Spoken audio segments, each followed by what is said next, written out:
Assalamualaikum warahmatullahi wabarakatuh. Innal hamdalillah nahmaduhu wa nasta'inuhu wa nastaghfiruh wa na'udzu billahi min shururi anfusina wa min sayyiati a'malina. May yahdihillahu fala mudilla lahu wa man yudlil fala hadiyalah. Asyhadu an la ilaha illallah wahdahu la syarikalah wa asyhadu anna Muhammadan abduhu wa rasuluh. Amma ba'du fa inna khairal kalami kalamullah wa khairal huda huda Muhammadin sallallahu alaihi wasallam. Syarrul umuri muhdatsatuha wa kullu muhdatsatin bid'ah wa kullu bid'atin dhalalah wa kullu dhalalatin finnar. Alhamdulillah, kita rafakkan syukur kita kepada Allah Subhanahu wa taala pada hari yang penuh kemuliaan ini. Hari Jumaat merupakan Sayyidul Ayyam di antara hari-hari yang lain, dan ianya merupakan hari yang penuh dengan kelebihan-kelebihan. Di antaranya kelebihan kita membaca surah Kahfi dalamnya, dan kelebihan kita datang awal pada hari Jumaat ke masjid. Dan di antara kelebihannya ialah kita mempunyai waktu doa yang mustajab. Maka kita gunakanlah waktu-waktu ini dengan sebaik-baik yang mungkin untuk kita bermunajat kepada Tuhan kita, untuk Allah hapuskan dosa kita dan Allah letakkan kita di antara hamba-hambanya yang terpilih. Amin ya rabbal alamin. Tuan-tuan dan perempuan yang dirahmati oleh Allah Subhanahu wa taala, di mana ianya merupakan peringatan kepada kita setiap hari yang kita bangun, setiap hari yang kita berada, belum tentu hari ini lebih baik daripada hari semalam. Bahkan di dalam hadis mengisyaratkan hari ini, hari esok adalah hari yang lebih menakutkan, yakni lebih dikatakan tidak sebaik pada hari semalam. Kerana apa? Kerana fitnah-fitnah pada akhir zaman ini merupakan fitnah-fitnah yang dahsyat. Fitnah-fitnah yang ujian-ujian yang merupakan ujian yang kita terpaksa hadapi. Ya, berhadapan dengan keadaan yang menggerunkan. Sama ada dari sudut akidah kita akan terancam, dari sudut manhaj nabawi, manhaj perjalanan kita akan terancam, ataupun dari sudut akhlak kita akan terancam, segala-galanya. Kalau tidak dibekalkan dengan ilmu yang bermanfaat, maka kita dalam keadaan berbahaya. Oleh kerana itu, tuan-tuan dan perempuan yang dirahmati oleh Allah Subhanahu wa taala, ya, istiqamah dalam siri menuntut ilmu. Istiqamah dalam siri menuntut ilmu, dan jangan biarkan diri kita dalam keadaan kejahilan. Jangan sama sekali. Carilah masa untuk menuntut ilmu. Kerana bila kita cari masa untuk mencari ilmu, dengan arti kata lain kita telah mencari masa untuk bertemu dengan Allah dengan cara yang baik. Kalau tidak, persediaan kita untuk bertemu dengan Allah adalah perlu dipertikaikan. Persediaan kita untuk bertemu dengan Allah dalam keadaan jahil, kekurangan ilmu, maka kita hanya menyediakan tempat kita di dalam, na'udzubillah, neraka. Oleh kerana itu, tuan-tuan dan perempuan, istiqamahlah. Teruskan dalam siri menuntut ilmu, walau bagaimana keadaan pun. Walaupun kita dalam keadaan malas, tetapi kena juga. Walaupun kita rasa malasnya aku hari ini, kena juga paksakan diri kita. Kerana ilmu sudah dalam keadaan mencemaskan. Kerana para ulama telah dimatikan. Dan juga ilmu disampaikan oleh orang-orang yang tidak bertanggungjawab. Maka akhirnya tidak membawa kita ini melainkan kesesatan sahaja. Mereka-mereka yang membawa ilmu yang sekarang ini tidak bawa melainkan kalangan mereka ada yang membawa secara kesesatan. Ya, dengan membawa perkara-perkara yang tidak ada nas, dalil. Betapa pentingnya kita dalam bab ini, dalam siri menuntut ilmu, ada kaedah, ada syarat-syaratnya.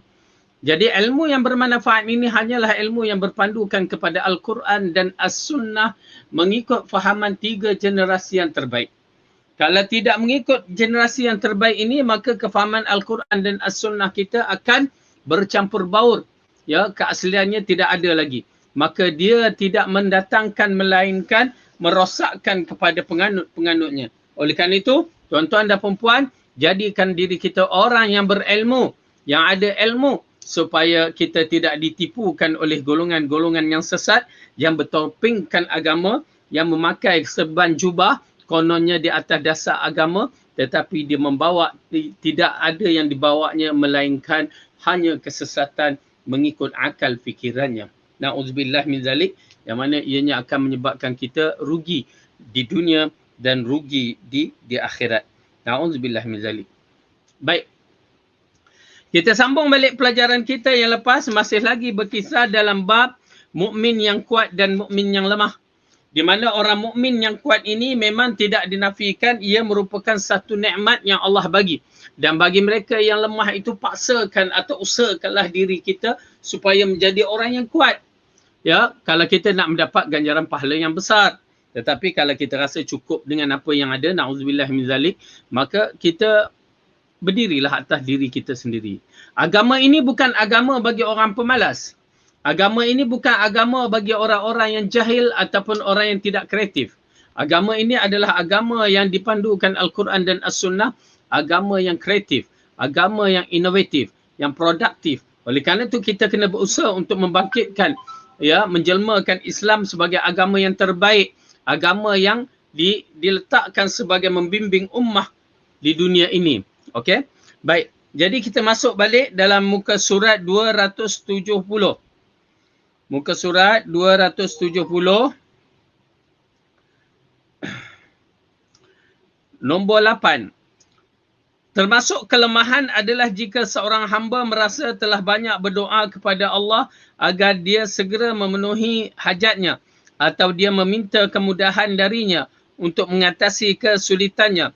Namun yang bersangkutan belum melihat doanya diijab, dikabuli secara zahir.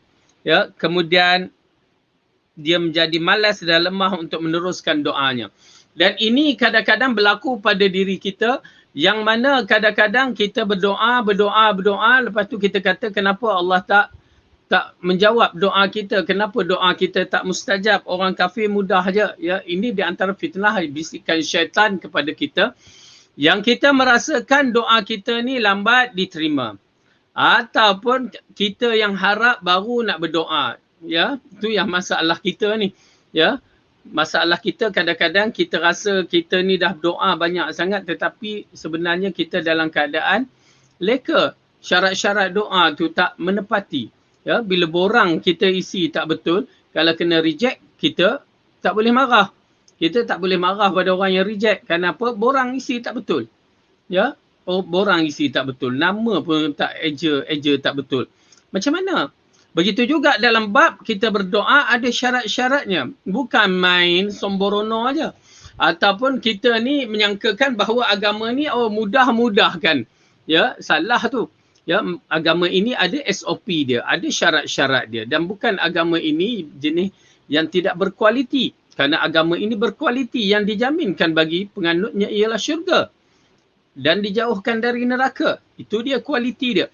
Ya, itu dia produk hasil yang bagi mereka mengikut cara beragama. Bila kita meminta kepada Allah dan kita cepat berputus asa, ini di antara termasuk dalam kelemahan kita. Kelemahan iman kita, tidak yakin kepada apa yang Allah janjikan. Tuan-tuan dan perempuan, cuba buka, tengok sebelah surah Kahfi ni, hari ni hari Jumaat ni. Ya, sebelah surah Kahfi ada satu surah yang bernama surah Maryam.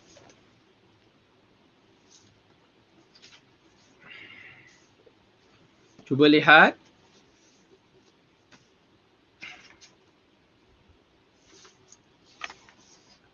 Surah ini surah juzuk yang ke-16, surah yang ke-19.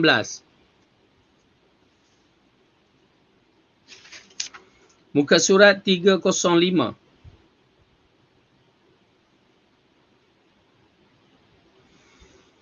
Ini di antara ada adab berdoa yang perlu kita lihat dari sudut dikabulkan doa. Kenapa? Bersangka baik dengan Allah dengan tidak berputus asa. Ini baru doa seminggu, dah rasa Allah tak kabulkan. Sebabkan baru tu kita minta. Ini kes orang minta nak cepat dapat. Ini di antara sakit manusia ni. Ya, dia baru je minta, lepas tu nak cepat dapat. Sedangkan prosedur tak dijalankan dengan cara betul. Minta tu kena lama, ya, baru diterima. Tetapi dia nak kaedah kita ni, manusia dicipta dalam keadaan kegopohan.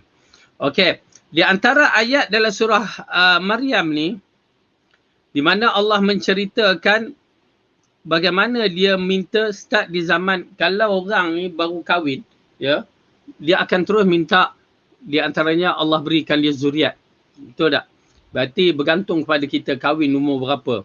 Kalau ikutkan umur kita kahwin ni, sebenarnya budak-budak lelaki mengikut keadaan dan budak perempuan mengikut keadaan. Kita je sistem barat je yang menghadkan lepas 17 kahwin, lepas umur 17 baru boleh kahwin. Ya. Kalau kita ikutkan balik zaman-zaman orang-orang yang terdahulu, ya, sehingga kan Imam Syafi'i mengatakan, aku telah berjumpa dengan seorang nenek umurnya 20 tahun. Bayangkan tuan-tuan dan perempuan, seorang nenek di Yaman umurnya 20 tahun. Ya, kita pun terkejut. Nenek umur 20 tahun. Ya, kerana ada adat zaman dahulu, perkahwinan muda itu memang menjadi kebiasaan mereka. Ya, Rasulullah menikahi Aisyah bersama dengan Aisyah bertunang pada umur 6 dan bernikah pada umur 9. Yang ini bersama Aisyah pada umur 9 tahun. Tetapi pertama janganlah ingat 9 tahun tu macam budak-budak kita ni. Ya, anak kita yang kecil-kecil main seremban, main masak-masak lagi. Iyalah memang begitu.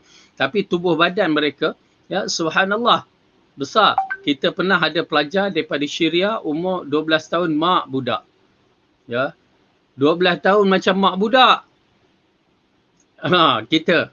Ya, itu melalui pengalaman kita dan kita boleh agak, kalaulah Aisyah pada umur 9 tahun pun dah tentu. Ya, kalau keturunan yang besar-besar ni 9 tahun pun dah besar. Dan ianya menjadi kebiasaan zaman Arab dan sehingga sekarang di India pun ada kebiasaan ini dan di Yaman pun masih lagi berlaku. Perkahwinan bawah, orang kata bawah umur, dah mantap dah umurnya. Bila Rasulullah kahwin, Aisyah itu mengisyaratkan ada wahyu yang sedang diprogramkan oleh Allah pada ketika itu dan adat orang Arab pada ketika itu ianya tidak menjadi masalah. Itu pasal Abu Lahab, Abu Jahal apa semua tu dia tak kutuk Rasulullah kahwin anak dara yang kecil tu. Aisyah waktu tu, mereka tidak kutuk. Tak kutuk langsung kerana ianya merupakan adat. Ya. Dan okey, kanak-kanak dikahwin usia yang begitu adalah usia yang perkahwinan yang Rasulullah nak bagi tahu budak perempuan mature-nya, kematangannya cepat. Berarti kalau umur 9 tu mereka dah mampu untuk menjadi seorang ibu sebenarnya. Walaupun masih lagi main-main, banyak mainnya, tetapi dia sudah ada kematangannya. Itu pasal period mereka datang dalam lingkungan umur begitu. Okey.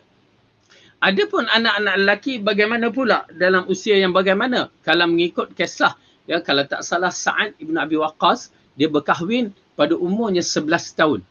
Ya, seorang lelaki kalangan sahabat ni kahwin umur 11 tahun. Ya, tak ada jarak dengan anaknya melainkan 10 tahun saja dikatakan dalam kisah itu. Maksudnya 11 tahun pada waktu itu memang di kalangan orang lelaki ada yang sudah baligh. Dan sudah tahu kena pula dia tu orang Arab yang kita tahu waktu itu zaman itu orang-orang yang Arab ini agak bekerja keras, ya, bukan kerja macam kerja kita zaman sekarang. Dan mereka sudah mampu untuk membina rumah tangga mereka. Jadi Sa'ad ibn Abi Waqqas kalau tak salah saya lah, ya, dia berkahwin umur 11 tahun. 11 tahun lelaki. Jadi oleh kerana tu perkara-perkara seperti percampuran lelaki dan perempuan di dalam sekolah, ya, perlu difikirkan. Ya, banyak berita-berita yang kita baca menggerunkan. Umur 10 tahun otaknya dah ligat dah. Kena pula kita ni jenis lenient dalam bab, okey, ambil lah gadget, tengoklah suka hati kita dia lah. Ya, berbahaya. Ya, berbahaya sama sekali. Tuan-tuan dan perempuan, berbagai berita yang kita dengar, ya, menakutkan sebenarnya. Oleh kerana itu jaga pergaulan mereka, jaga perbatasan gaul lelaki dan perempuan mereka. Kerana ianya merupakan satu ujian yang besar kepada kita di akhir zaman ini. Ya, kalau ialah disebabkan sistem kita, maka kita terhalang untuk menikahkan dia cepat. Tapi itulah orang sekarang nak nikah cepat, Ustaz. Ya, tak, bukan apa. Kita kena faham elok-elok. Ya, kalau sudah masa, nikahkanlah. Jangan sampai kita terlampau melambatkan dia ataupun nak kerja career dia lah konon, tak usah. Ya, kahwinkan cepat jika datang orang yang baik. Okey, ini disebabkan dalam ayat ini kita nak bicarakan satu perkara, setiap orang yang berkahwin itu dia tujuan kahwin adalah untuk ketenangan jiwa dia dan juga untuk mendapat zuriat, mendapat anak. Bayangkan Nabi Zakaria dia mula berkahwin tu wallahu alam berapa umurnya, tetapi sampai ketua Allah tak bagikan dia, tak direzekikan anak, tetapi dia masih berdoa. Oleh kerana itu kita lihat pada ayat ayat ini. Dalam surah Maryam, Allah berfirman, kita ambilkan daripada permulaan ayat. A'udzu billahi minasyaitonir rajim. Bismillahirrahmanirrahim. Kaf ha ya ain sad. Dzikru rahmati rabbika 'abdahu Zakaria إذ نادى ربه نداء خفيا قال رب إني وهن العظم مني واشتعل الرأس شيبا ولم أكن بدعائك رب شقيا. Kaf ha ya ain sad, hanya Allah yang mengetahui maknanya. Yang dibacakan ini adalah penjelasan tentang rahmat Tuhan kamu kepada hamba-Nya Zakaria, iaitu tatkala ia berdoa kepada Tuhannya dengan suara yang lembut. Ia berkata, ya Tuhanku, sesungguhnya tulangku telah lemah dan kepalaku telah ditumbuhi uban dan aku belum pernah kecewa dalam berdoa kepada Engkau ya Tuhan. Okay. Ayat ini bahasa Malaysianya bunyi begitu. Tetapi kalau kita terjun dalam bahasa Arab, dia ada makna dia yang mana agak lebih menarik. Yang mana kita melihat di antaranya pertama, iznada rabbahu nidaan khafiyya. Dia berdoa kepada Allah dengan suara yang lembut dan tak kuat. Maksudnya tak seperti orang tengah berdoa, ya Allah ya Tuhanku, tolonglah aku, ya Allah aku nak beranak, aku nak beranak pula. Ya Allah aku nak anak kan. Dia tak ada mengangkat suara begitu. Dia berdoa, ya Allah ya Tuhanku. Ya, penuh penghayatan. Ya, penuh faham apa yang dia doakan. Kemudian Allah berfirman lagi dalam ayat ni, qala rabbi inni wahanal azmu minni washta'ala ar-ra's. Washta'ala ar-ra's. Apa maksud dia? Ia berkata, ya Tuhanku, sesungguhnya tulangku telah lemah dan kepalaku. Tu dia. Washta'ala. Washta'ala ni menyala-nyala. Kita lekat api, washta'ala nar. Ia menyala. Jadi, dia nak ceritakan bahawa uban dia telah menyala-nyala. Penuh ubannya. Berarti kalau 60 tu, ya kebiasaannya 60 tu dah penuh uban. Ya, kerana umur itu adalah umur, ya, waktu expired date, memang dia akan keluar segala-galanya. Jadi 60 tahun itu kita lihat kepada umur Nabi Zakaria dalam berdoa ini dah sampai tahap 60 tahun. Ya. 60 tahun. Kalau ikut kaedah, kekuatan tu ada lagi. Dia masih ada lagi kekuatan. Lepas tu, tetapi dia masalahnya dia dah tua.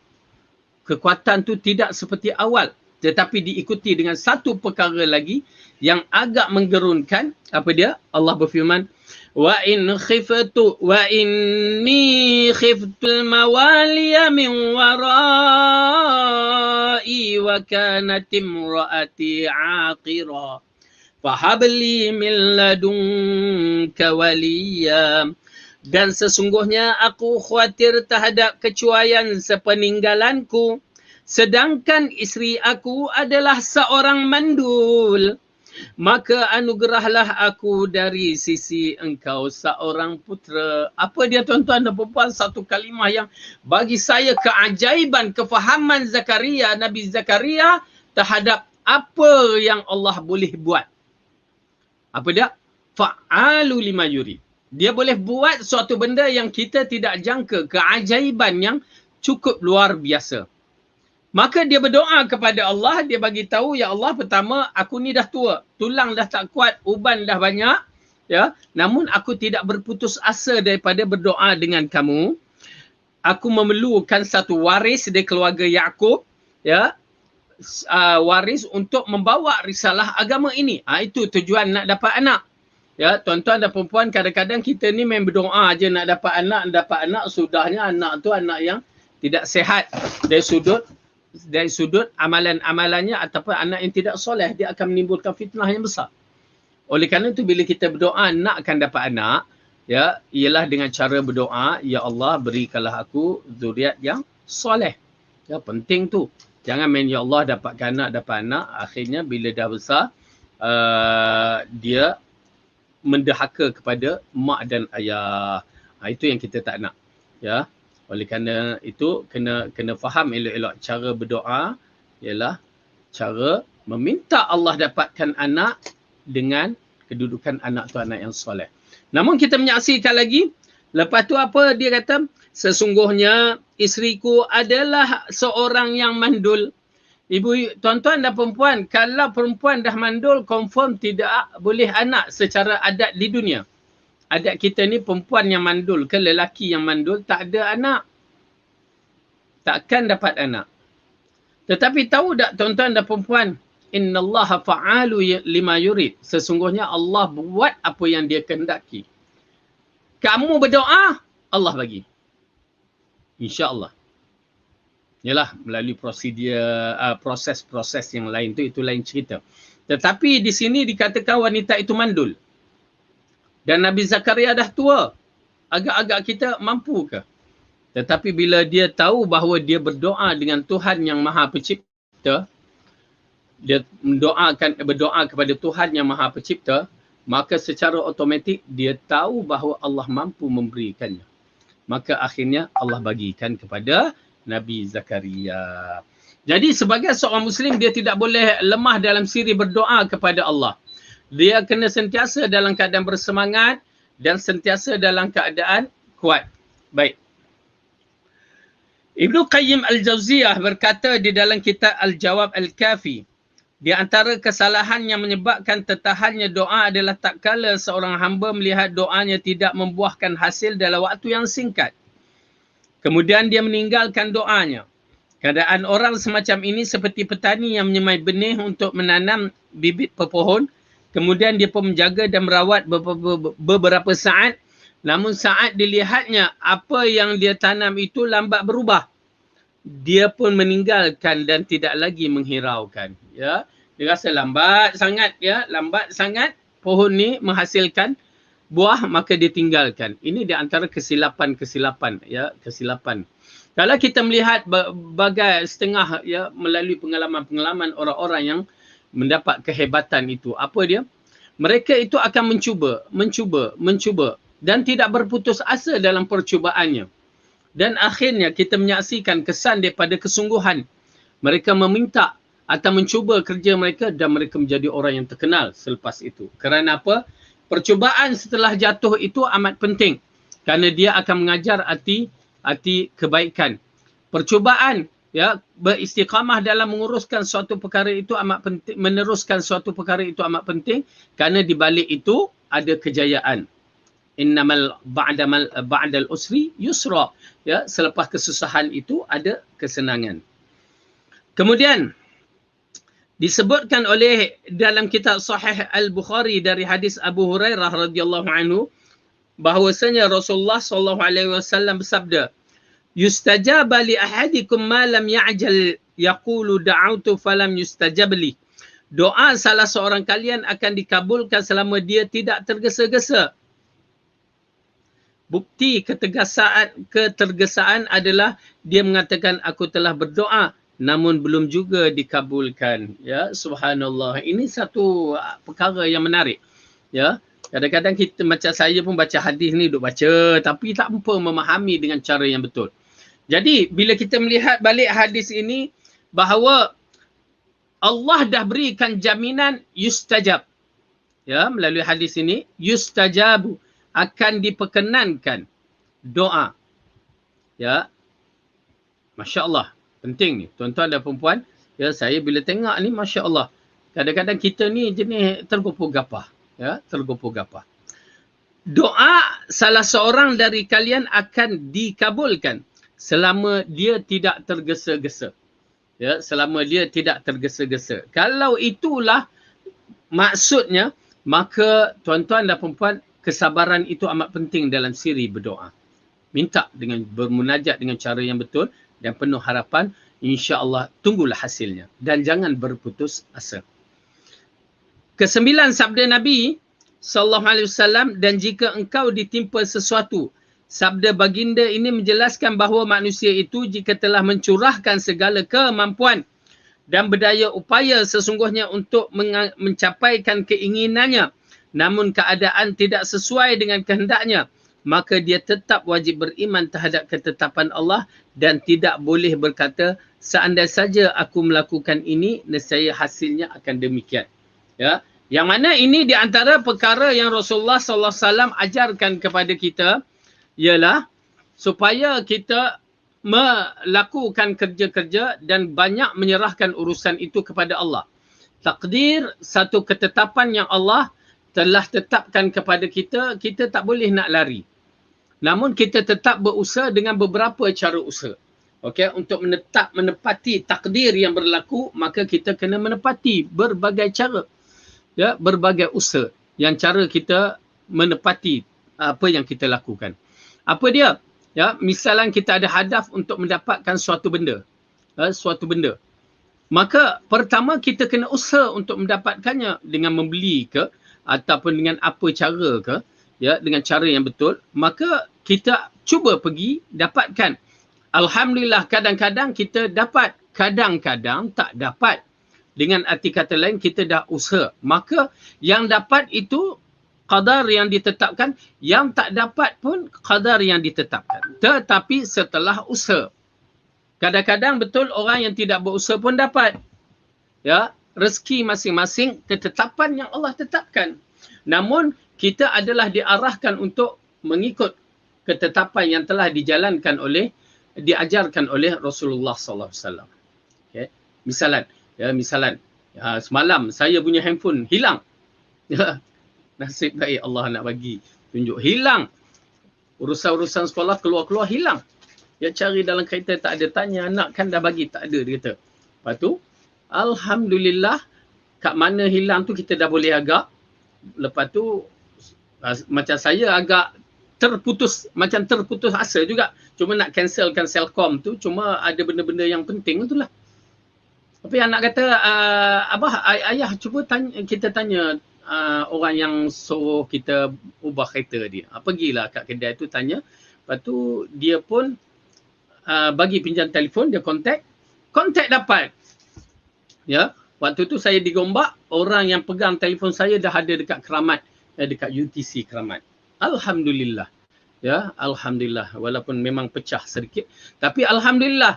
Sampai anak perempuan tu kata, ayah macam mana ayah boleh telefon hilang boleh dapat? Saya punya telefon hilang terus hilang. Rezeki, kan? Rezeki. Yang penting kita usahakanlah. Usaha, telefon dapat balik. Dapat balik, alhamdulillah. Begitu juga dalam bab-bab macam barang tinggal. Semalam juga jadi. Jadi semalam tu agak kelang kabut. Ya, kelang kabut sedikit. Ya, beli barang, bawa seorang dua pelajar untuk temankan. Ya, barang besar dia bawa masuk dalam kereta, barang kecil-kecil ni dia tertinggal. Termasuk ubat-ubat. Ya, subhanallah. Dah sampai rumah, baru nak berehat, handphone hilang dah dapat balik. Tiba-tiba cek-cek barang tertinggal di Ion Big. Masya Allah, nak pergi balik dah satu hal. Ya, nak sedekah ke ataupun nak buat macam mana. Pasal ada ubat tu, pergi jugalah. Harapan dah tak ada dah. Namun kita minta kepada Allah. Ya, pergi, suruh cari, ikut rangkaian tu sampai tanya. Alhamdulillah, kalau ikutkan dah 4 jam dah tu. Ya, dah kira innalillah. Tapi alhamdulillah dapat balik. Ya, dapat balik. Itulah rezeki. Apa yang paling penting, kita ikutkan prosedur kita ikutkan jalan kita, cara kita, dan jangan berputus asa. Kadang-kadang memang benda tu bukan rezeki kita dah kita rasa. Tetapi kalau Allah tetapkan rezeki itu milik kita, maka kita usaha, kita akan dapat. Ya. Jadi dalam bab ini jangan berputus asa, doa. Ya, berdoa kepada Allah. Memang semalam pun memang kita berdoa, minta ya Allah. Kenapa? Dalam handphone banyak maklumat. Yang pada barang tertinggal ada ubat-ubat. Kan? Jadi banyak berdoa pula. Ya, alhamdulillah Allah berikan balik semua tu. Cuma ujian di antara kehilangan dan sebab-sebab itu dia. Ya, adakah kita kontrol marah kita, ya, kerana budak lalai, ataupun yang kedua, adakah kita meratap diri kita kerana kelalaian kita, tapi alhamdulillah Allah bagi jalan, mudah-mudahan kebaikan untuk kita. Baik. Kesembilan sabda Nabi SAW, dan jika itu tadi, kerana mana tadi?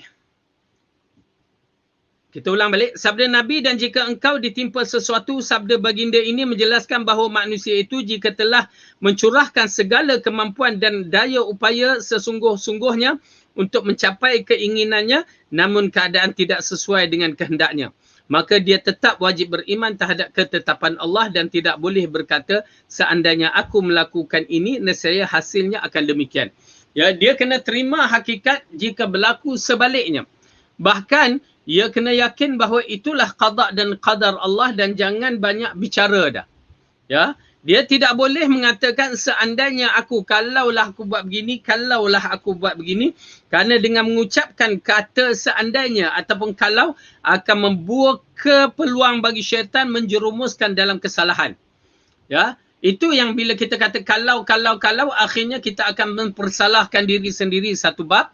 Dan kedua, kita boleh mempersalahkan Tuhan. Ya, kenapa Allah tak bagi aku macam ni? Dia jadi macam tu. Ya, jadi kita seolah-olah menafikan takdir yang telah berlaku. Kalau tak berlaku itu lain cerita. Ini kalau berlaku. Ya, maka kita menafikan takdir Allah.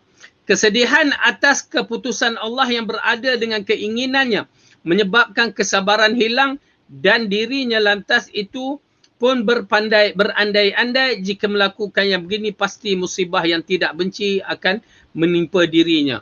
Ya, itu kalau kita masuk kalau segala-galanya, dia akan jadi haru biru belaka. Yakni jadi perkara yang tidak akan baik. Kenapa? Bila kita kalau je, kita mulalah kalau kamu buat begini, kalau kamu buat begini, kalau itu semua perkara yang telah berlaku.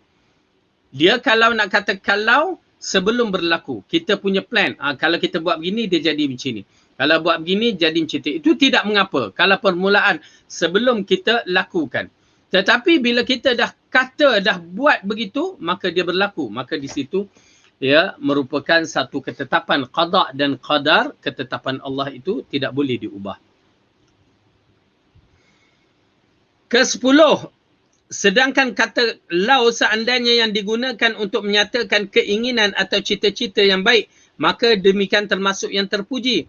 Kerana sesuatu perkara yang mempunyai status hukum yang sama dengan tujuan dari suatu perkara. Seperti sabda Rasulullah SAW.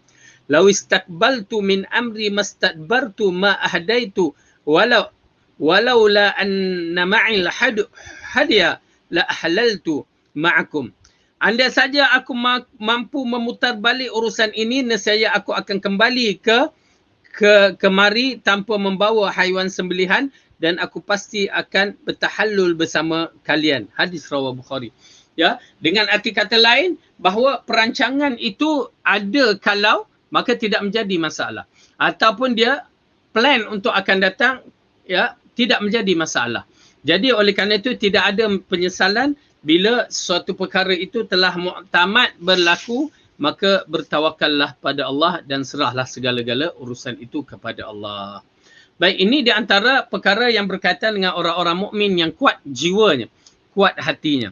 Maka mudah-mudahan, ya, Allah berikan kita di antara menjadi hamba-hambanya yang paling kuat dan paling beristiqamah dalam memahami agama Allah ini.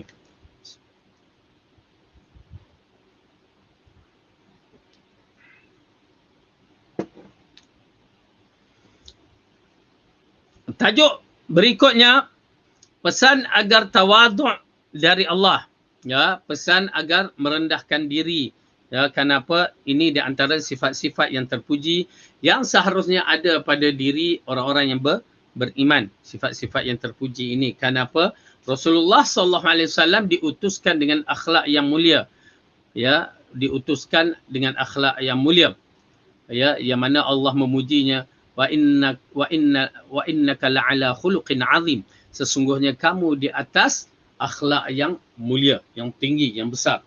Oleh kerana itu Rasulullah tidak pernah dicemuh pada waktu sebelum dia menjadi Rasul. Dan selepas menjadi Rasul tidak pernah dipertikaikan akhlaknya. Ya, tuan-tuan dan puan-puan, maka kita perlu menyemainkan diri kita menanam sifat akhlak yang mulia seperti akhlak Rasulullah.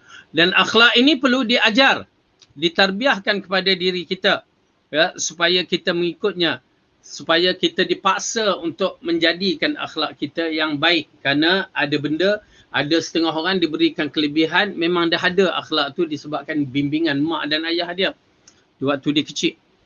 Dan ada orang yang setelah dia mendapat petunjuk, maka baru dia nak membina dirinya sebagai seorang pribadi Muslim. Maka oleh kerana itu, mujahadatun nafs merupakan syarat yang penting dalam bab mengislahkan diri kita masing-masing. Jadi pesan agar bertawaduk, merendah diri kepada Allah. Hadis yang ke-85 Rasulullah dari Iyad Ibn Himar, Rasulullah SAW bersabda, Inna Allah Ta'ala awha ilayya an tawada'u hatta la yanbaghi ahadun ala ahadin wa la yafkhara ahadun ala ahadin. Hatta la yabghi ahadun ala ahadin wa la yafkhara ahadun ala ahadin. Sesungguhnya Allah Ta'ala telah mewahyukan kepadaku agar kalian saling berlaku tawaduk, hingga tidak ada seorang pun dari kalian melampaui batas di antara yang lain, dan tidak seorang pun dari kalian bersikap sombong kepada yang lainnya. Hadis riwayat Muslim. Kandungan hadis. Ya, kita lihat pada kandungan hadis. Pertama, tawaduk adalah merendah diri, dan tawaduk terhadap kebenaran terkait urusan seorang hamba dengan Tuhannya atau antara dirinya dengan sesama manusia. Jadi pengertian tawaduk lebih umum daripada khusyuk yang hanya dirujukkan kepada Allah Ta'ala. Okey. Jadi tawaduk ini yang dikatakan tawaduk, ya, maka ianya berkaitan dengan merendah diri. Ya, merendah diri kepada satu, kepada Allah, dan dua, kepada manusia. Tawaduk. Adapun khusyuk milik Allah. Ya, kita khusyuk berhadapan dengan Allah, itu di antara sifat untuk kita lakukan hanya kepada Allah. Kedua, apabila setiap orang berhias dengan akhlak yang mulia ini, nescaya tidak akan ada seorang pun menyombong diri terhadap yang lain. Jika tidak, akan ada seorang yang berbuat zalim terhadap sesamanya. Kerana orang yang tawaduk tidak melihat pada dirinya ada keistimewaan dibandingkan dengan orang yang lain yang biasa membuatnya takabur. Atau kebaikannya tidak ada orang yang bersikap sombong kepadanya. Kerana kesombongan dalam dan kezaliman timbul dari orang yang merasa dirinya mengungguli orang lain ataupun punya kelebihan. Baik. Dalam bab ini, berkaitan dengan tawaduk ini, ia berkaitan dengan perasaan kita terhadap orang-orang lain. Macam mana keadaan kita? Kadang-kadang kita ni bila tengok orang lain kita jengkel. Kita merasa dia ni orang tak berakai, ataupun orang yang rendah tarafnya, orang yang itu. Perasaan-perasaan kita tu memang ada, tak dinafikan. Tetapi kita kena faham, tengok keadaan. Kalau atas dasar kita nak merasakan gah diri kita supaya dipuji, supaya orang respect kita, maka di sana berbahaya. Tetapi kalau kita tengok dari sudut orang itu, kita nampak jahil apa, kita tak mau berdebat. Ataupun kita tak maulah buat benda-benda yang mana boleh menjadikan satu perkara yang tidak sihat, maka itu dibenarkan. Misalan yang berlaku disebabkan Allah berfirman dalam Al-Quran, ya, dalam surah Al-Mu'minun, idza khatabakum humul jahilu qalu idza khatabahumul jahilu, apa dia? Allah katakan mereka buatkan perkataannya baik-baik, yakni tak layan mereka. Okey, seperti mana dalam surah Al-Mu'minun Allah berfirman, ya,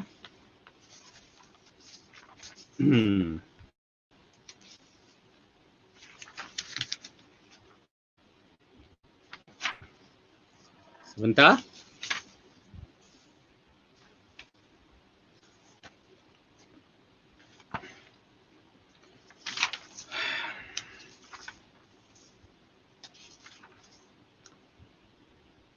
Okey, maaf. Bukan surah Al-Mu'minun, surah Al-Furqan. Juzuk ke-19, surah yang ke-25.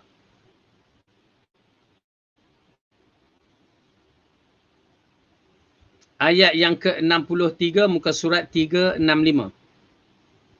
Ya.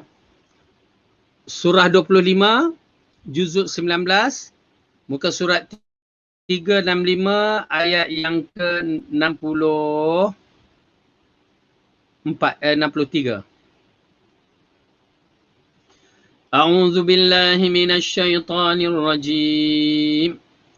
وعباد الرحمن الذين يمشون على الأرض هونا وإذا خاطبهم الجاهلون قالوا سلاما. Dan hamba-hamba Tuhan yang Maha Penyayang itu ialah orang-orang yang berjalan di atas bumi dengan merendahkan diri, dan apabila orang-orang jahil menyapa mereka, mereka mengucapkan kata-kata yang baik. Okey. Dengan arti kata lain, kita ni boleh lihat cara seorang itu macam mana kedudukannya. Kalau agak-agak kita nampak dia ni jenis jahil, tapi nak berdebat, bercakap apa kutuk kita ke, kita pandang dia ni jahil lah. Mudah-mudahan Allah ampunkan. Itu tak apa. Ya, itu tidak mengapa, memandangkan disebabkan kita tidak mahu perkara yang tidak baik berlaku ataupun kita menjaga akhlak Islamiah, ya, malah nak layan dia. Bukan malah nak layan dia kerana dia tak setara dengan kita, bukan. Tetapi kerana isu-isu yang mana menjejaskan akhlak kita, menjejaskan kita sebagai seorang yang ada ilmu, maka itu tidak mengapa menganggap dia itu jahil.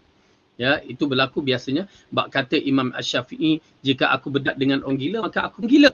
Ya, dia jadi macam itu. Ya, terpaksa kita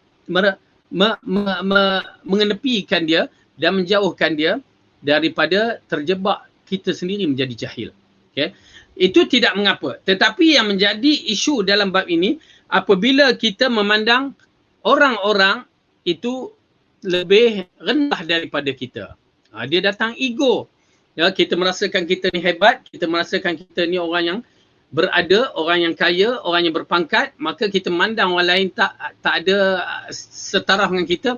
Itu yang tak dibenarkan. Ya, itu yang tak dibenarkan. Baik.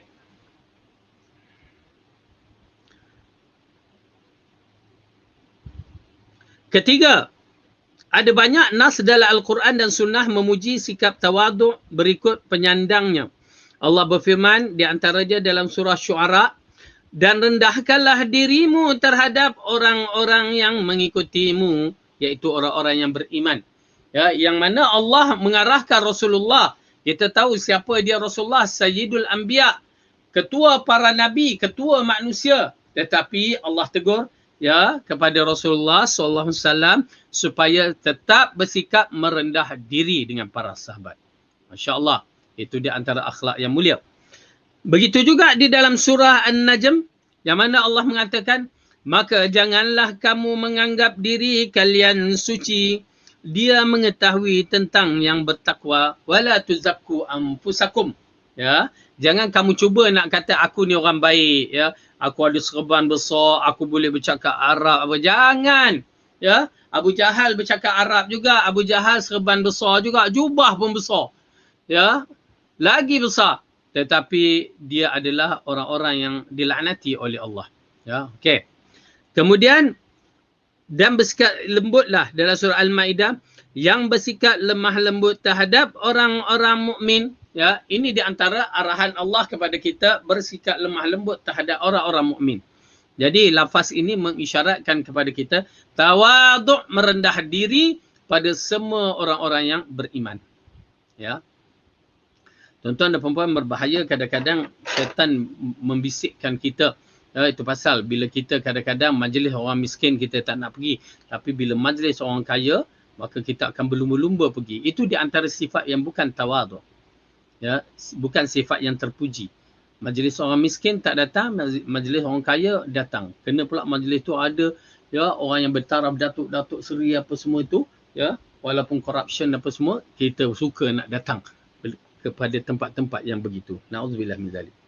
Yakni kita ni ada, kalau kita suka kepada tempat-tempat yang begitu, maka hubbud dunia tu, ya, cinta kepada dunia tu ada dalam diri kita. Diriwayatkan dalam Sahih Bukhari, Abu Hurairah, Nabi sallallahu alaihi wasallam bersabda, "Ma ba'atsallahu nabiyyan illa ra'al ghanam, faqala ashabuhu wa anta?" Faqala, "Na'am. Kuntu ar'aha ala qararita li ahli Makkah." Tidaklah Allah mengutuskan seorang nabi pun melainkan dia pernah mengembala kambing. Para sahabat bertanya, "Termasuk engkau ya Rasulullah?" Baginda menjawab, "Ya. Dulu aku menjadi pengembala kambing dengan upah beberapa qirat milik penduduk Mekah." Beliau bersabda, "Man tawadda'a lillahi rafa'ahu." Dan barang siapa yang tawaddu' kerana Allah, nescaya Allah mengangkat darajatnya. Okey. Ini di antara perkara-perkara yang biasa berlaku bagi semua manusia, yang mana permulaan kehidupan dia, ya, berbagai-bagai. Ya, tuan-tuan dan puan-puan, jangan memandang remeh kehidupan kita ini, kerana itulah datang pengalaman, datang segala-galanya, kekuatan kita ataupun tidak. Ya, ini di antara contoh. Rasulullah tak malu menyebutkan bahawa setiap nabi, seorang nabi, tidaklah Allah mengutuskan seorang nabi pun melainkan dia pernah menjadi penggembala kambing. Dengan arti kata lain, bermula start Nabi Adam sampai Rasulullah, mesti dia menjadi seorang nabi, mesti pernah menjadi penggembala kambing. Ya, hairan kita kan? Ya, apa nak hairankan? Kenapa? Pada gembala kambing itu ada didikan yang Allah berikan. Ibu-ibu nak mengawal kambing ni, binatang haiwan ni, kadang-kadang kita ingat senang, susah juga. Tuan-tuan dan perempuan, pernahkah kita menjadi pengembala kambing? Satu pertanyaan. Ya, bukan jenis sekarang komersial punya pengembala kambing, ya letak aja, tak apa. Tetapi zaman dahulu jenis lepas. Ya, lepas kambing kelompok tu, tahu tak kadang-kadang dalam kelompok tu kambing-kambing ni lari. Nak kira tu bukan senang, kadang-kadang jumlah kambing yang banyak. Ya. Ustaz pernah ke menjadi pengembala kambing? Ya, kejap. Lepas SPM, sementara lepak-lepak di kampung tu, kawan ajak, "Jom kita mengembala kambing." Ya, pergilah mengembala kambing. Subhanallah. Ya, mungkin saya pernah cerita. Waktu nak mengembala kambing ni bukan mudah. Kita halau sini, ya, pergi tengok ada yang ke sana. Ada yang ke sana. Pergi balik ke sana, halau balik, yang sini pula ke belakang balik. La ilaha illallah. Ya, saya dengan seorang kawan lagi dah almarhum, dah mati kawan saya tu, ya. Pergi mengembala di Fekra. Fekra ni kawasan pertanian, yakni kelapa sawit, dulu getah. Ya, getah. Kita pergi halau lah, tuan-tuan dan perempuan. Ya, halau masuk, lepas tu keluar nak balik tu. Waktu pagi tu, waktu halau keluar tu saja dah rasa kita ni bersalah. Apa? Dia pergi langgarnya pot-pot getah tu. Apa pula pot-pot getah? Dia kalau orang yang menoreh getah, dia tahu. Getah tu mesti dialirkan sampai masuk pot getah tu. Ya. Yang menjadi masalahnya bila dia langgar getah tu, tumpah. Dan kita ni, kita yang jaga kambing rasa bersalah. Kambing tak tahu apa-apa, dia bukan tahu bersalah pun. Silat-silat dia pakat minum pula getah tu dengan susu. Ya. Kita rasa bersalah. Saya pun tulis dalam surat tu, maaf sebab kambing ni telah langgar pot getah tu. Ya. Lepas tu saya letak RM1 kat situ, saya tampalkan. La ilaha illallah. Tuan-tuan dan puan, tak sampai seminggu je saya kerja. Rasa sakit sangat. Ya, setiap kali halau. Setiap kali kambing lalu habis kena pot getah 2. Pada hari tu 2 kena. Ya. Subhanallah. Sampai orang tu cari. Ya. Orang tu cari. Orang tu nampak saya. "Awak ke yang tulis ni?" "Ya," kata. "Lah, tak apalah. Tak ada." Kita rasa amanah kan. Kita rasa satu tanggungjawab. Rasa bersalah. Ya. Tapi nak katakan tak sesenang yang disangkakan. Tak sesenang yang difikirkan orang mengembala kambing ni macam makan kambing masyui. Tak sama. Ya. Oleh kerana tu kedudukan, saya boleh faham kedudukan bagaimana para nabi diutuskan adalah bermula dengan latihan-latihan yang tertentu. Ya, pada kambing.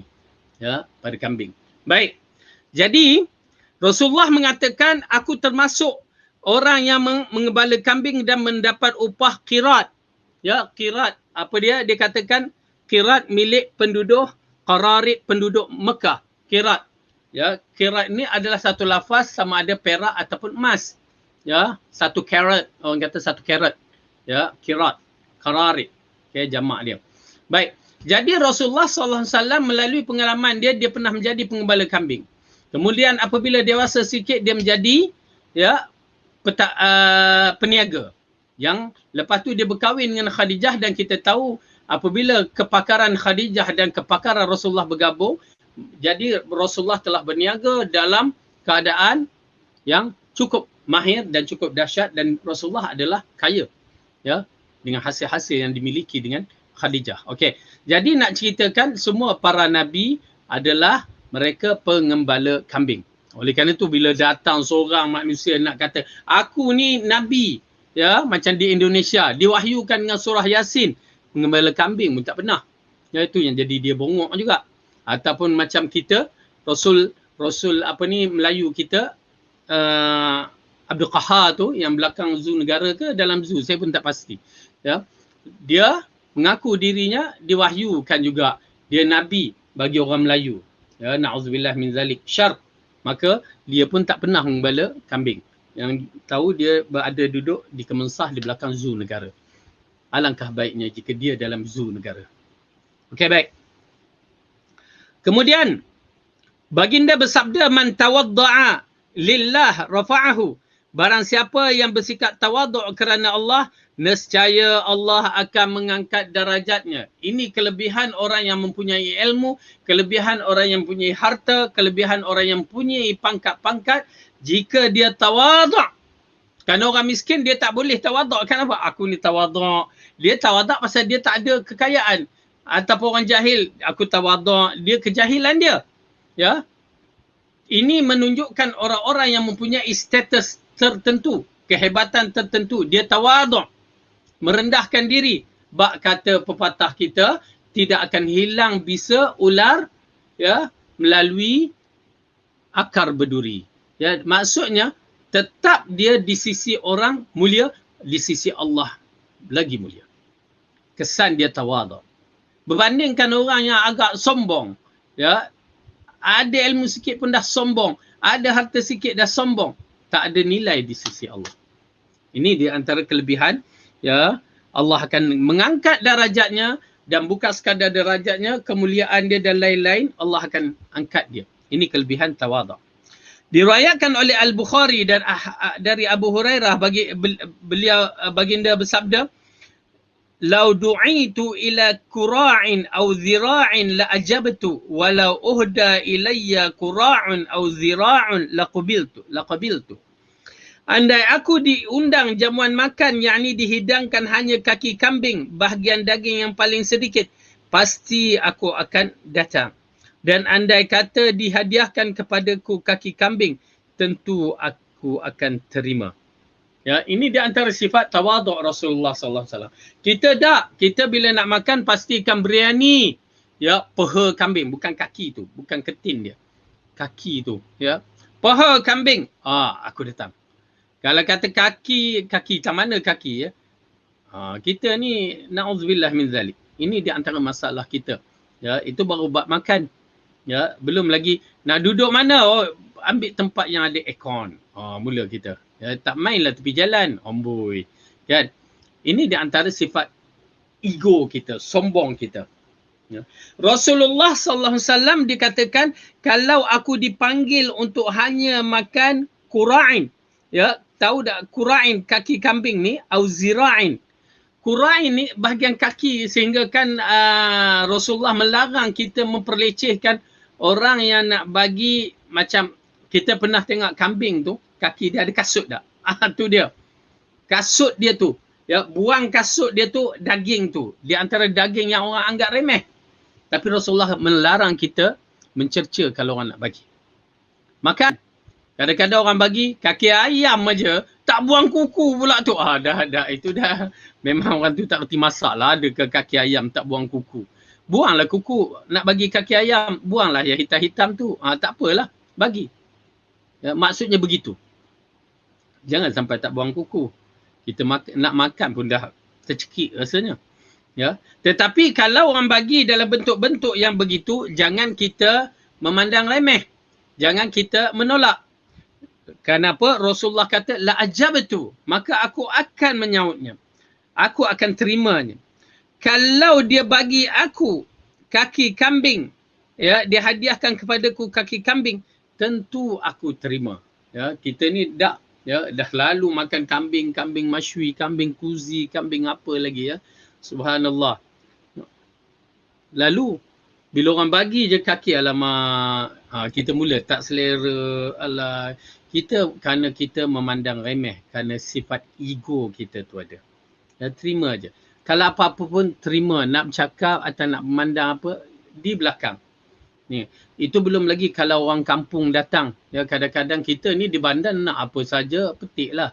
Ya, cakap je petik ni. Okey, ambil, pergi. Kita nak apa je. Ya, nak kuih, nak apa, kuih tunjuk. Kuih tu. Sayur pun begitu. Sayur pula dah naik sekarang kan. Kadang-kadang orang kampung ni dia bagi macam cerita orang-orang lama lah. Datang ke rumah anaknya bawa pisang. Datang ke rumah anaknya bawa kangkung. Ya. Ambil. Jangan memandang remeh kepada pemberian orang tu nak bagi. Kerana dia bagi adalah dari ikhlas hati dia. Apatah lagi bila dia tengok anak waktu kecil. Mak ayah ni dia tahu setiap perjalanan. Kalau dia berjalan atau dia makan, dia ingat anak tu. Ya, anak tu dalam otak dia. Dia tahu anak ni suka apa. Yang anak ni kalau makan sedap tak ingat mak ayah dia. Ya, tak tahu mak suka apa. Ayah suka apa. Beza. Ya, seorang ibu tu dia fikir dah. Dia tahu dah. Dia datang waktu anak tu. Ya, kata macam cerita si Tanggang tu kan. Dia datang bawa pisang bakar. Apa semua. Itu kegemaran anak dia. Sebelum meninggalkan dia. Tiba-tiba bila dah besar sikit. Dah action sikit. Dah kaya sikit. Belagak. Ya, na'udzubillah min zalik. Anak-anak berhati-hati. Mak bapak bukan manusia yang karamat, tetapi Allah telah berikan kelebihan kepada dia.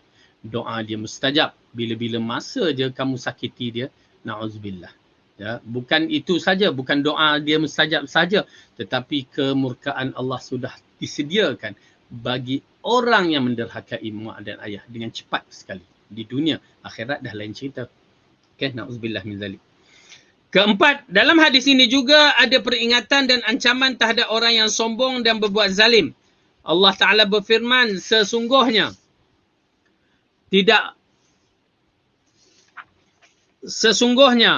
Allah tidak menyukai orang-orang yang sombong lagi membanggakan diri, yang disebutkan dalam surah Luqman. Orang yang sombong, lepas tu action membanggakan diri. Kemudian, dan janganlah kamu berjalan di muka bumi dengan angkuh. Ya. Jangan kita menghentak kaki dengan kesombongan kita. Jalan dengan angkuh. Naik kereta, naiklah kereta apa, Porsche ke, Ferrari ke, Merc ke, BMW ke, naik. Tak menjadi masalah. Cuma bila masuk tu baca doa apa semua, ada tak perasaan kita ni kembang kan? Rasa action sikit, rasa... Ada tak? Kalau ada, ittaqillah. Itu namanya sombong. Kalau naik tu kita rasa macam biasa aja, jumpa kawan Assalamualaikum, ya, tak adalah orang tu terlambat sikit, bong kata kita horn, ya. Kalau ada perasaan itu disebabkan kita naik itu, itulah nama sombong. Allah tak menghalangkan kita naik apa. Rasulullah memiliki unta-unta, kuda-kuda yang istimewa, yang kalau ikutkan termahal, ya. Tetapi tawadhu', merendahkan diri. Naik kereta besar. Kan? Pernah tak kita nampak benda-benda yang menghalang laluan jalan raya ala akal lah. Paling kurangnya kelapa sebiji terjatuh ke. Ada kita nak berhenti atau nak tolak.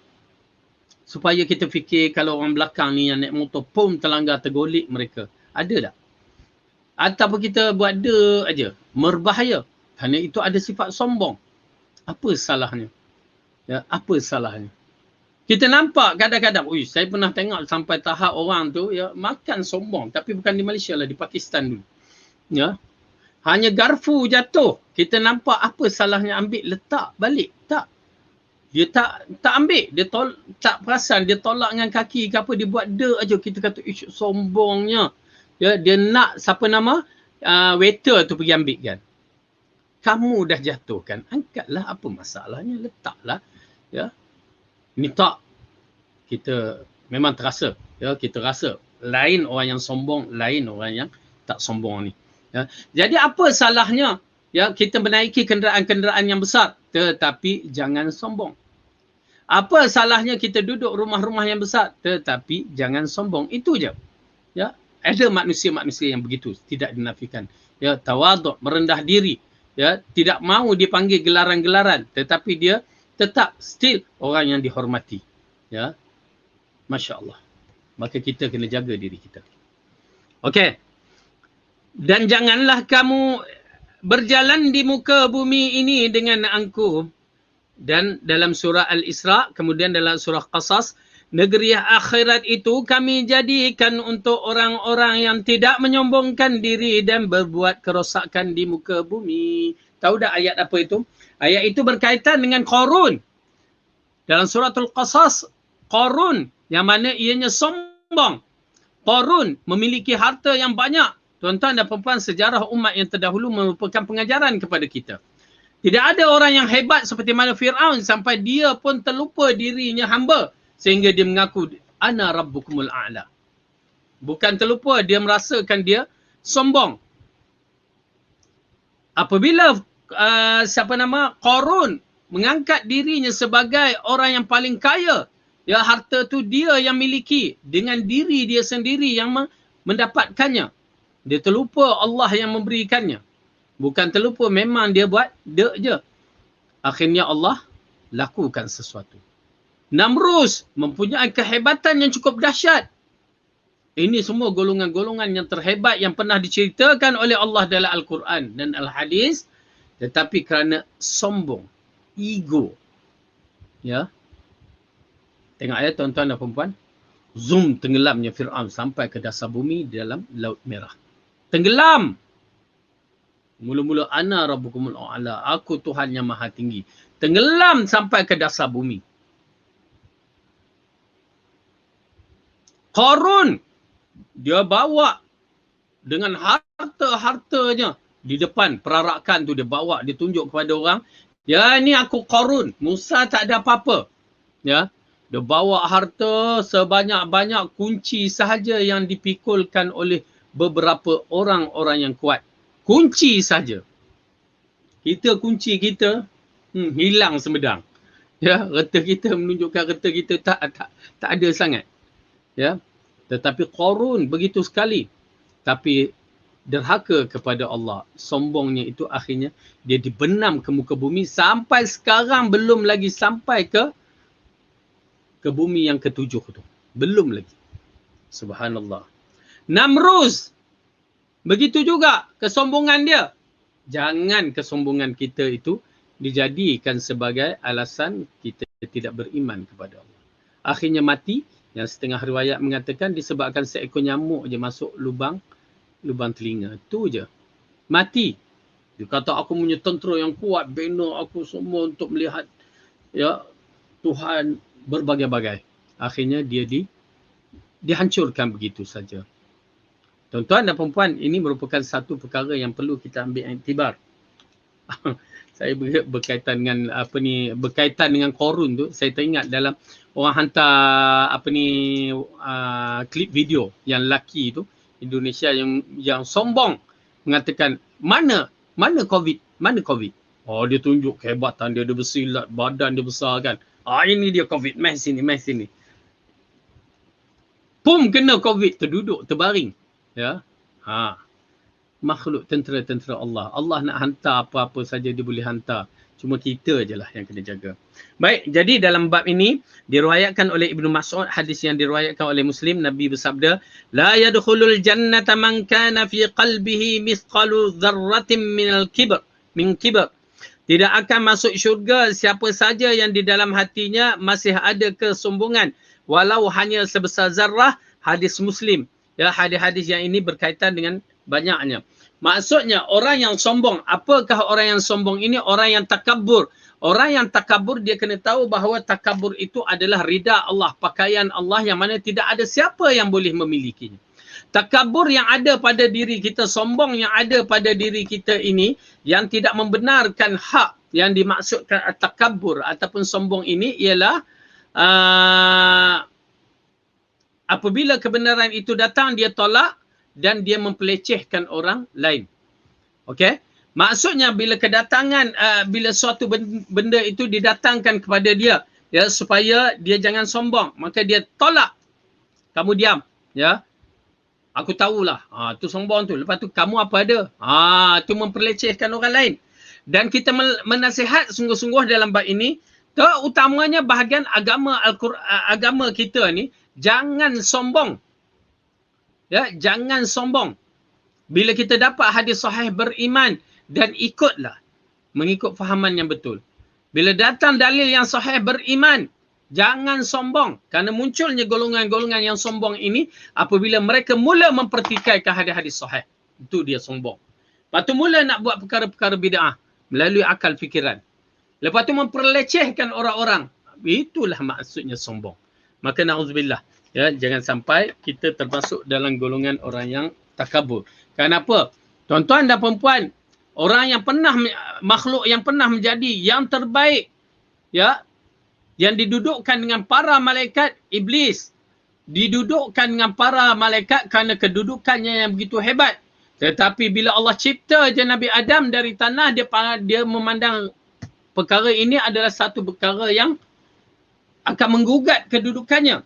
Lalu dia teliti, lalu dia mengatakan bahawa Allah telah mencipta satu makhluk yang tidak mempunyai kekuatan. Maka di situ apabila Allah mengarahkan wa idz qulna lil malaikati isjudu li adama, apabila kami katakan kepada para malaikat sujudlah kepada Adam, fasajadu illa iblis, maka mereka semua sujud kecuali iblis. Nampak tak? Yang pernah duduk satu tangga kedudukan yang besar, kedudukan yang hebat, malaikat sujud. Aba, ingkar, wastakbara, dan dia takabur. Nampak tak? Kerana apa dia takabur? Kenapa dia ingkar? Dia kata dalam surah yang lain, engkau jadikan Adam dari tanah, yakni bahan yang hina, dan engkau jadikan aku dari api. Tu dia. Dia hinanya kita. Ya, itu yang dikatakan takabur itu menolak kebenaran dan memperemehkan manusia. Dia tolak kebenaran, yakni Allah yang mengarahkan, dan dia menghina Adam yang dijadikan dari tanah. Maka akhirnya dia dimasukkan kalangan orang yang di dalam neraka. Wallahu a'lam bissawab. Okay, habis bab ini. Jadi kita minta lindung kepada Allah supaya kita tidak termasuk di kalangan orang-orang yang sombong, orang-orang yang takabur. Kalau masuk kita dalam golongan ini, na'udzubillah min zalik.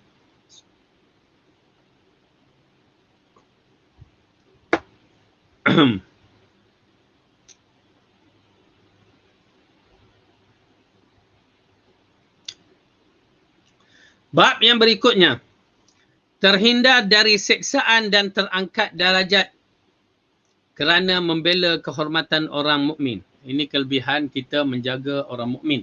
Ya, menjaga orang mukmin, maka kita ini akan dihindarkan dari kejahatan, dan juga kita ini akan diangkatkan dengan ketinggian kehormatan orang mukmin. Ya, kerana membela orang mukmin. Jadi dalam bentuk membela orang mukmin ini ada berbagai-bagai bentuk. Pertama, kita menyaksikan dalam membela saudara mara, kaum kerabat kita daripada terkena fitnah, terkena bala, ujian, ya, yang mana had mana mampu kita lakukan, maka lakukan. Kita bela kaum mukmin dan kita bela mereka daripada kena fitnah, ya, apatah lagi di zaman-zaman yang begini, itu pun termasuk dalam menjaga hak mereka.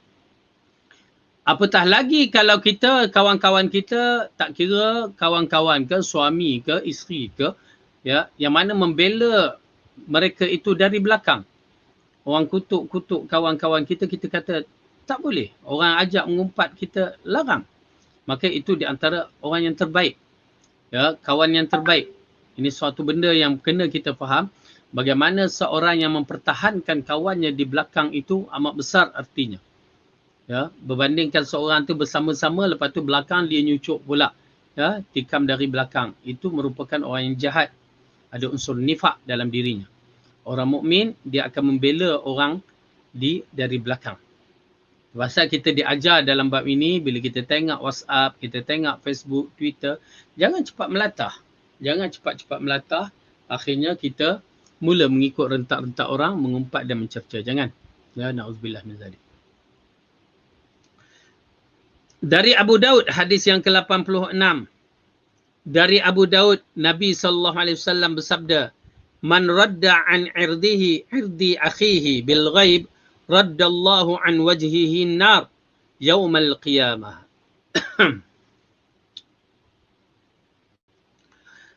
Barang siapa yang membela kehormatan saudaranya yang tidak ada di tempat, maka Allah akan menghindarkan wajahnya dari api neraka pada hari kiamat. Hadis yang diriwayatkan Tirmizi dan menilainya hasan. Ada hadis serupa yang dikeluarkan oleh Ahmad dan dari Asma binti Yazid. Okey.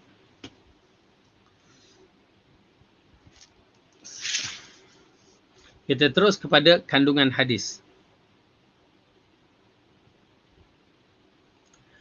Pertama, hadis ini berisi tentang keutamaan menjaga kehormatan Islam bahkan meskipun orang itu tidak ada di tempat. Mengibahinya orang yang tidak hadir itu seperti menghibahi orang yang hadir, di mana ia tidak boleh dilanggar dalam dan diam saja jika dilecehkan. Okey. Ini berkaitan menjaga kehormatan. Dah kita terangkan pada pelajaran-pelajaran yang lepas, Rasulullah SAW telah mengisytiharkan di dalam hadis yang sahih pada hari Yaumul Arafah, sesungguhnya darah umat Islam, harta umat Islam, kehormatan umat Islam adalah haram untuk dirosakkan atau dicalarkan seperti mana haramnya yang disebutkan dalam hadis yang panjang itu. Ya, pada hari ini, tempat ini, tanah ini, ya. Jadi dalam bab ini menceritakan bagaimana kedudukan orang-orang mukmin pada hukum di sisi Allah. Kedudukan orang mukmin terlalu tinggi. Kedudukan orang mukmin tidak boleh dipandang rendah. Kehormatan mereka adalah kehormatan yang mesti dijaga. Oleh kerana itu orang yang memperkatakan hal-hal peribadi orang Islam itu adalah berdosa. Jika tujuannya untuk menghina, tujuannya untuk mengumpat, tujuannya untuk mencela, maka hukumnya berdosa. Hukumnya berdosa. Bahkan dikategorikan dalam kabair, 76 kabair yang besar tu, di antaranya berkaitan dengan mencela umat Islam. Tak boleh. Tuan-tuan dan perempuan kena jaga adab-adab mulut kita. Ya, mencela orang mukmin. Mencela. Ajar kita, paksakan diri kita, tidak semudah itu untuk mencerca, mencela orang. Kita tengok keburukan orang terus kita bercakap. Kita tengok keburukan orang tak ada dah nak bersangka baik dah terus. Apatah lagi jika dia adalah orang yang bukan, maksudnya bukan geng kita ataupun seteru politik. Pasal kita melihat politik di antara politik kita ni kotor. Apa? Sebabkan kita mencaci, memaki, mengumpat, memfitnah. Itu lagi kotor, jahat. Kita pula angkat orang yang suka memfitnah itu. Ya, sebagai pemimpin. Habis hancur. Langsung tak boleh memerintah. Kerana mereka dibina atas dasar fitnah. Oleh kerana itu dalam bab ini, bila kita melihat, ajarkan anak-anak kita jangan mengumpat. Ya, ajar, tegur. Kita Alhamdulillah macam kami di sekolah ni kita ajar. Jangan. Kita dengar tu, jangan mengumpat. Tapi yang menarik, satu hari saya bawa anak saya naik kereta. Ya, naik kereta. Tiba-tiba adalah kereta seki kanan lalu BMW, ada seorang perempuan dalam tu. Ya, lepas tu dia perhati. Ui, besarnya lubang hidung.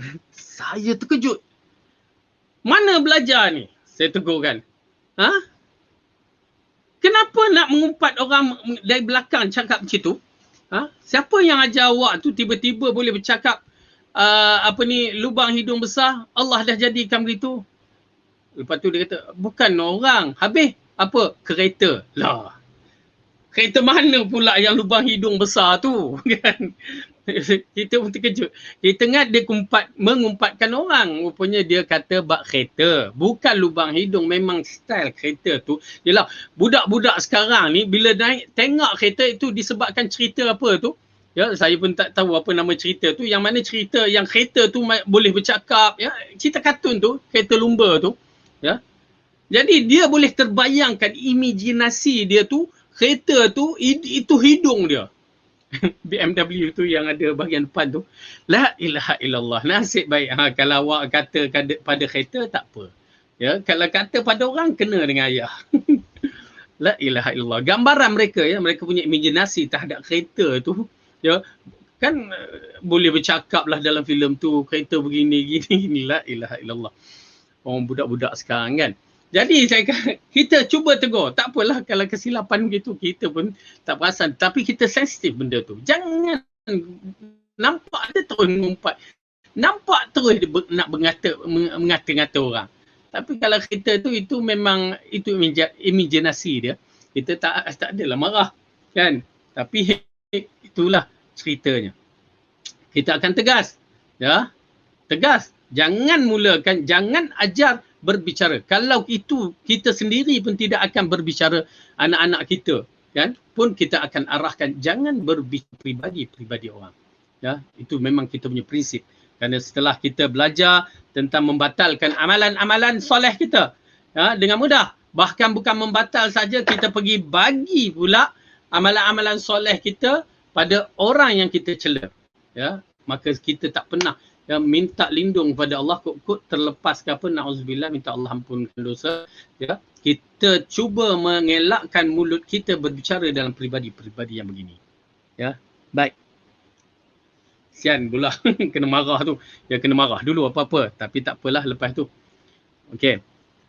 Budak-budak dia tengok kereta dah lain dah. Dia kadang-kadang nampak gambar apa ni, helang lah, mata helang lah, kadang nampak kereta tu senyum. Lepas tu dia kata, kereta ni kereta perempuan, kereta ni kereta lelaki. La ilaha illallah, kita kata. Mana ada kereta lelaki, kereta perempuan, pakai je lah. Baik. Kedua, membela kehormatan Muslim termasuk bahagian dari mengingkari mungkar yang wajib bagi seorang untuk melaksanakan sesuai dengan kadar kemampuan mereka masing-masing. Tidak dibenarkan bagi seorang Muslim untuk tidak melaksanakannya. Kerana sesungguhnya jika ia tidak meninggalkannya, berarti ia telah turut menghinakan saudaranya itu sedangkan berada di tempat tersebut dan sanggup untuk mencegah orang untuk melecehkan saudaranya. Ini di antara perkara yang penting. Tuan-tuan dan perempuan, memang perkara yang penting. Kenapa kita tidak boleh mengistihza atau memperlecehkan seseorang Muslim. Walaupun lain politik, lain kedudukan, kita tidak boleh macam memperli-perlikan orang Muslim di khalayak ramai. Apatah lagi jika dia sebagai seorang yang ada kedudukan. Tuan-tuan dan perempuan, ini adalah prinsip. Belajar sebagai ini adalah prinsip. Ya, kita tak setuju kadang-kadang dengan seseorang itu. Terutamanya walaupun di dalam politik kan, kita memang tak setuju. Tetapi jangan sama sekali kita cuba nak mengeluarkan cara untuk seolah-olah kita mengejek orang gelak ketawa. Kan? Kita perli dia, pemimpin begini ni, kerana mereka, kedudukan mereka itu Muslim pertama, dan kedua dia pemimpin. Memang pemimpin tidak semua yang, mereka bukan datang dari langit. Tapi tidak pula boleh kita dibenarkan untuk mencerca dia sesuka hati. Tahu tak tuan-tuan dan perempuan, saya apa orang kata, dikeluarkan daripada seorang hamba Allah ni dari Facebook dia, daripada grup dia disebabkan saya menegur dia. Saya nak tegur tu saya fikir, pasal saya tengok dalam Facebook, kenapa dia bercakap begini, tak elok. Kerana ada unsur pasal dia sebut nama pemimpin tu. Ya, saya tengok ini akan membatalkan amalan soleh dia. Dia seorang yang masya-Allah tabarakallah. Ya. Dia live-kan saya punya grup, dia live-kan semua handphone ni, ya, kerana disebabkan saya tegur dia. Saya nak tegur tu saya susun kalimah, saya fikir elok-elok, saya fikir memang saya kata kalau saya tegur ni dia akan terasa. Kerana dah rapat sangat. Ya, tetapi saya kena tegur. Kerana saya tidak mahu dia terbatal amalan-amalan soleh dia yang banyak tu. Lalu saya pun tegur. Ya, saya tegur dengan kalimah yang tersusun. Ya, saya kata cara tu tidak baik. Ya, Dia marah, dia leftnya saya, dia leftnya tu. Alhamdulillah ala kulli hal. Tuan-tuan dan puan-puan, sedangkan orang yang dia kritik tu saya tak pernah jumpa pun. Kita tahu dia pemimpin, kita di bawah. Itu sahaja. Ya, tetapi dia seorang yang Muslim. Walaupun ada benda yang memang kita tidak setuju, tapi dia masih seorang Muslim yang mana kita akan kontrol berkata-kata untuk memperlecehkan secara yang tidak baik. Kerana kaedah kita, kaedah ahli sunnah, kalau tak setuju, tegurlah depan-depan. Ya, ataupun yang mana prosedur yang diberikan. Bukan main sinis, main kutuk, itu bukan cara kita. Tapi Alhamdulillah Alhamdulillah, bagi saya tak menjadi masalah. Yang paling penting dalam bab ini, kita sampaikan. Itu adalah kewajipan kita sebagai seorang Islam. Yang saya akan menjadi bertanggungjawab di depan Allah dalam bab ini. Oleh kerana itu, tuan-tuan dan perempuan, saya tak kisah benda-benda yang begini. Yang penting saya sampaikan. Dan begitu juga kalau kita nak tegur seseorang itu, jangan tegur pakai video. Lepas tu kita sebarkan. Itu bukan cara tegur. Itu cara nak mengaibkan. Itu pasal manhaj ahli sunnah ada cara untuk menegur seseorang. Termasuk apatah lagi jika dia pemimpin. Dan saya mengkritik orang-orang termasuk kalau ada ulama-ulama ataupun siapa juga yang mengkritik ya secara video. Kenapa tak dia tegur dulu? Ya, ditegur dulu, dah tegur. Ya, kalau dia degil, okey, baru kita buatkan prosedur seterusnya. Tetapi belum apa-apa, kita ni terus duk hentam nak negur kelah konon. Ya, lepas tu dapat follower yang banyak. Ya, dah kita sangkakan kita dah amar makruf nahi munkar. Sebenarnya kita terjebak dalam perkara yang jahat, ya, menjadikan suasana yang tidak stabil, mengaibkan orang di khalayak ramai dan akhirnya kita tak sedar kita telah membatalkan pahala amalan-amalan kita. Na'udzubillah min dzalik. Baik. Kenapa? Kedudukan kehormatan orang Islam ni dia lain. Ya, kenal tak kenal, dia lain. Dia tetap masih lagi Islam. Okey. Ketiga, ada satu hadis yang sahih yang mengancam orang yang mendengar dan diam saja padahal dia mampu untuk membela kehormatan saudaranya dilecehkannya. Di dalam Sunan Abi Daud dari Jabir dan Abu Talhah, Rasulullah bersabda, "Ma min imri'in yakhdhulu imra'an musliman fi mawdi'i tultahaku fihi hurmatuhu wa yantaqasu fihi min 'irdihi illa khadhalahu Allahu fi mawtinin yuhibbu fihi nusratahu." Tidak ada seorang pun yang nak membiarkan ada orang Islam dikurangi haknya atau dileceh kehormatannya pada suatu tempat, melainkan Allah akan membiarkannya terhina di waktu dia sangat memerlukan pertolongan. Okay. Ini di antara perkara yang penting menunjukkan bahawa bagaimana kedudukan orang yang memperlecehkan mukmin yang lain dan juga orang yang dengar tapi tidak menegur. Ya. Tuan-tuan dan perempuan, dengar tapi tak menegur. Oleh kerana itu kadang-kadang saya tidak berminat dengan Facebook, di antaranya masalah-masalah itulah. Ya. Kerana nampak banyak kepada fitnah, umpat, cerca. Lepas tu orang yang komen-komen, tahu sajalah orang yang bukan ada ilmu. Ya, komen-komen pun masya-Allah. Nauzubillah, komen cara yang tidak sihat. Ya, komen dia cara menghina orang, mengutuk orang, itu bukan cara kita lah. Ya, nauzubillah min dzalik. Di mana dalam hadis lain, inna annal mustami'a ahadun mughtabi baini. Orang yang aktif mendengar saat saudaranya diribah, dia anggap sebagai salah satu orang yang meribah. Ya, kalau kita berada di kalangan orang yang mengumpat tanpa kita menegurnya, maka kita dikategori termasuk dalam kategori orang yang mengumpat juga. Oleh kerana itu benda ni agak kena serius dan kena tegas. Kerana kita cuba menjaga hak-hak orang-orang yang beriman supaya tak sampai orang-orang yang beriman ni diumpat, dicela dengan cara yang tak betul. Na'udzubillah min dzalik. Tuan-tuan dan perempuan, nampak simple. Tapi inilah ilmu yang paling penting untuk kita beramal. Lepas ni bagaimana kedudukan kita. Bahkan kita sedih sehingga kan isteri pernah mengumpat hal-hal suaminya, mencerita hal suami kepada orang lain tu salah sebenarnya. Ya, kalau nak agak cerita, ialah mak bapak tu lain cerita. Ya, tetapi pada orang yang berhak. Yakni siapa? Hakim. Kalau tak puas, pergi jumpa hakim. Orang yang kiri kanan ni dia tidak akan mendatangkan manfaat, bahkan dia akan menghangatkan lagi. Ya, menjadikan benda ini lagi tak baik. Apatah lagi jika seseorang itu dalam keadaan yang telah bercerai. Ya, nak habis tak apa ke? Orang yang bercerai nak bercakap hal peribadi, bekas suami atau bekas isteri. Tak, kena berhati-hati. Kerana kadang-kadang fitnah berlaku melalui pengalaman kita. Ya, orang-orang yang bercerita, orang yang ni, ya, dia cakap macam-macam hal suami dia, tak bagi nafkah lah, apa. Ya, suaminya pun tak tahu pasal dia dibangkitkan dalam Facebook. Suaminya tak minat Facebook. Ya, dia kutuknya suami tak bagi nafkah apa semua. Orang percayalah. Teruknya suaminya tu. Ya. Lalu kawan rapat dia yang tengok dalam Facebook. Lalu dia bertanya lah. Dia bertanya secara direct. Ya. Tu dia. Dia tanya secara direct dan dia tanya, betul ke kamu ni tak bagi nafkah kepada anak kamu tu? Dia dah bercerai kan, anak kamu. Lalu si lelaki ni kata, kalau bukan kamu yang bertanya, aku takkan jawab. Ya. Kerana aku dah rapat dengan kamu, aku jawab. Jawabnya simpelnya. Semua resit-resit dikeluarkan. Semua transfer bank dikeluarkan. Dia kata, ini semua transfer bank yang atas budak ni. Clear. Nampak tak?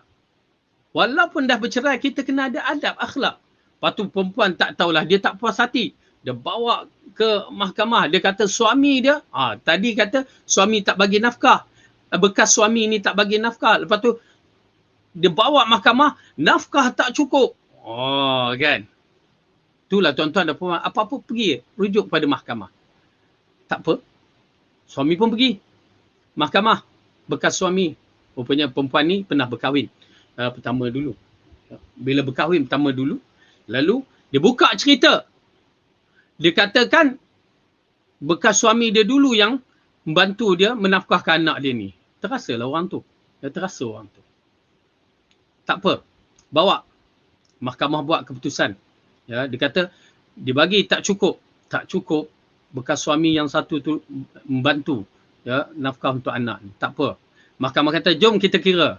Subhanallah, tuan-tuan dan perempuan, mahkamah menyelesaikan masalah. Lalu bila kira, bukan suami bagi tak cukup. Si perempuan tak pandai managekan harta. Apa yang dibagi oleh bekas suami itu cukup, secukup-cukupnya, bahkan lebih.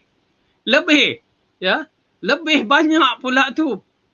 Sampai bekas suami yang ni yang dibawa mahkamah mengatakan macam mana dia kata tak cukup bekas suami dulu tu bantu.